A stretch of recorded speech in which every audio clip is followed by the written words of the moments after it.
BJP इस बिहार में अपनी नैया बालू, जमीन, 47, 56 और हिंदू मुसलमान के आधार पर अपनी नैया खिपाना चाहती है। इसके अलावा उनके पास कोई मुद्दा नहीं है और उनके सपोर्ट में डाटा से लेकर आम कलेक्शन के लिए प्रशांत किशोर जी की उनकी बी टीम बन के तैयारी है।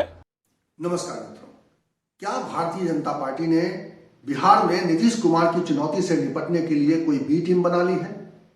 और क्या भारतीय जनता पार्टी ने देश के स्तर पर कांग्रेस का मुकाबला करने के लिए देश के स्तर पर कोई बी टीम बना ली है? ये सवाल इसलिए भी पूछा जा रहा है क्योंकि बिहार में जिस तरह से राजनीतिक गर्मी बढ़ी है, क्योंकि लोकनायक जयप्रकाश नारायण की जयंती के अवसर पर केंद्रीय गृह मंत्री ने बिहार में जाकर एक बड़ा कार्यक्रम किया। उस कार्यक्रम में उत्तर प्रदेश के ज्यादातर नेता, उत्तर प्रदेश के मुख्यमंत्री उपस्थित थे और उन सब की मौजूदगी में नीतीश कुमार पर तंज किया गया कि कुछ लोग जयप्रकाश नारायण के मूल्यों को छोड़कर कांग्रेस की गोद में जा बैठे हैं। क्या हो गया आप लोगों की आवाज? बलिया वाले भी आए हैं ना, यहाँ बिहार वाले भी है ना। ऐसी आवाज नहीं चलेगी।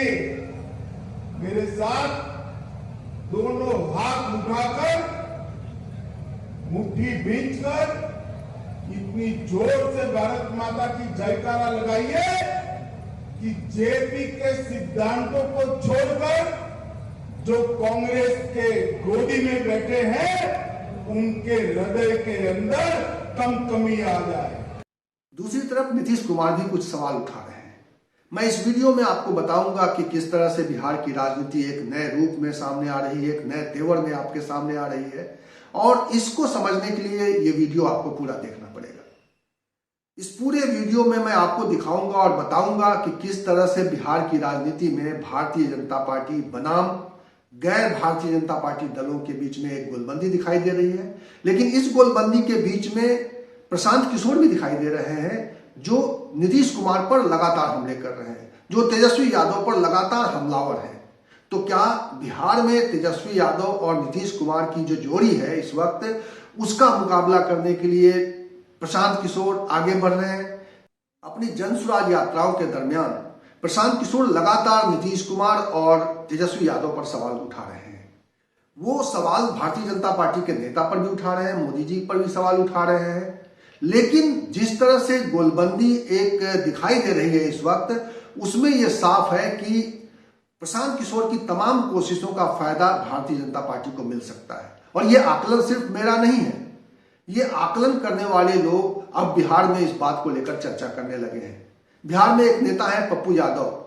पप्पू यादव इस बारे में क्या कह रहे हैं, जरा सुन लीजिए। मेरी आइडियोलॉजी और आइडेंटिटी बिल्कुल क्लियर है। मैं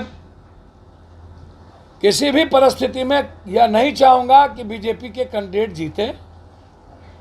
जो लोग गोपालगंज में बी टीम बन करके उतर रहे हैं, सी टीम बन करके,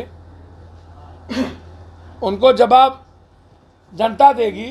बीजेपी का कैरेक्टर और चरित्र सब कुछ इस बार दिख गया कि बीजेपी इस बिहार में अपनी नैया बालू, जमीन, 47, 56 और हिंदू मुसलमान के आधार पर अपनी नैया खिपाना चाहती है। इसके अलावा उनके पास कोई मुद्दा नहीं है और उनके सपोर्ट में डाटा से लेकर आम कलेक्शन के लिए प्रशांत किशोर जी की उनकी बी टीम बन के तैयारी है।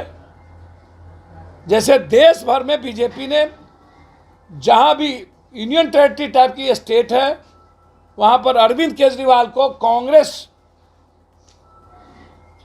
के आधार को कमजोर करने के लिए सामने लाया, उसी तरह बीजेपी ने प्रशांत किशोर जी को बिहार में डाटा से लेकर के कंफ्यूजन पैदा करने के लिए प्रशांत किशोर जी को लाया है। और यह साबित हो गई कि पिता को तुम तराक, अब बीजेपी आरएसएस के बारे में एक लाइन नहीं। और अब बात नीतीश कुमार और भारतीय जनता पार्टी के बीच में चल रही सियासी धींगा-मुश्ती की। नीतीश कुमार लगातार भारतीय जनता पार्टी के नेताओं पर हमले कर रहे हैं, हालांकि वो नाम लेने से परहेज करते हैं और उन्होंने जब छपरा में एक कार्यक्रम हुआ सिताब दियारा में, जहां पर लोक नायक जयप्रकाश नारायण की जन्मभूमि है, वहां पर भारतीय जनता पार्टी की ओर से एक बड़ा कार्यक्रम किया गया, जिसमें उत्तर प्रदेश के मुख्यमंत्री योगी आदित्यनाथ गए थे, बलिया के नेता गए थे और तमाम वहां पे जो चर्चा हुई उसमें नीतीश कुमार को घेरने की कोशिश की गई। गृह मंत्री अमित शाह के निशाने पर रहे नीतीश कुमार, और नीतीश कुमार के बारे में उन्होंने क्या कहा, पहले मैं आपको वो सुनाता हूं, फिर आपको दिखाऊंगा कि नीतीश कुमार ने उसके बाद क्या कहा।